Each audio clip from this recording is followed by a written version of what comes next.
Om, Jamet, Tante Inul. Nah, gue lanjut pakai PPT yang beda. Soalnya PPT yang tadi tuh pasti lu bikin lu bingung caranya. Kalau yang bunga nyemuk. Soalnya kan tadi kalau di sini nih ya. Kalau di sini kan salah. Kalau di sini kan bunga rumus rumus bunga nih kayak gini ya. Padahal ada cara simpelnya buat cari bunga di bunga majemuk. Gak harus begini. Ada cara yang lebih gampang. Itu bakal buat lu susah. Gini. Jadi yang lu harus hafalin di bunga majemuk tuh cuma cari total saldo akhirnya. Ngerti gak? Jadi lu kalau mau nyari bunga majemuk itu harus bener-bener emang dari satu-satu. Misalnya ya. Nanti deh lanjut dulu ya ini nih total saldo akhir. Jadi cara nyari saldo akhir itu modal awal dan nanti modal awal. Ini modal awal ya, kayaknya nggak ketulis deh pokoknya.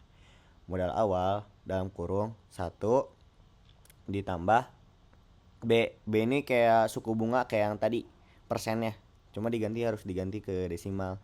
Terus ini akarnya ini lama pinjaman yang kayak tadi mau per tahun per bulan itu sesuai dari yang soalnya. Ngerti gak? Kalau nggak ngerti nanti chat aja ya. Nih contoh soalnya aja deh langsung ya. Kayak Joko menabung uangnya sebesar 2 juta. Nah, di bank dengan bunga majemuk 4%. Besar saldo Joko pada tahun keempat dan saldo tahun ke-12 berapa?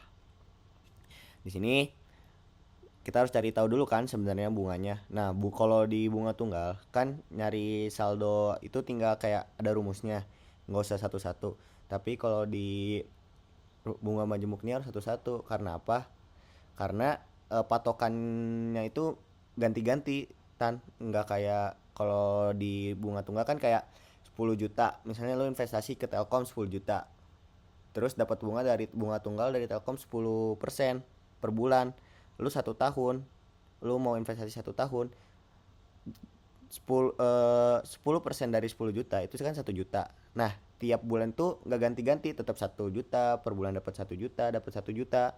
Tapi kalau bunga majemuk tuh misalnya di bulan pertama lu dapat 1 juta. Jadi di bulan kedua kan saldo lu ada 11 juta. Nah, 10%-nya yang diambil bukan dapat 1 juta lagi, tapi 10%-nya dari si 11 juta itu. Ngerti gak? Nah, gitu nih. Gini nih. Nih di saldo awal lu kan misalnya 2 juta. Nah, ditambah bunga 4%. Jadi 4% dari 2 juta itu 80. Jadi 2 juta tambah kok kesini sih? 2 juta tambah 80. Jadi 2 juta 80. Nah, di bulan kedua itu 2 juta 80. 4%-nya berapa?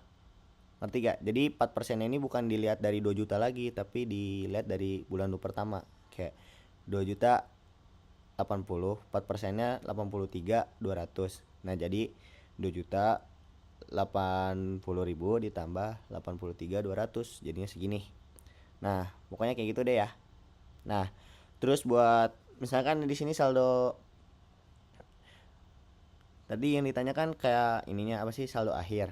Nah, di sini ada nih total saldo tahun ke-12 adalah modal awalnya kan 2 juta ya dia investasi. 1 ditambah kan tadi sukunya 4% dirubah ke desimal jadi 0,04. Terus periodenya kan dia 2 tahun ke-12.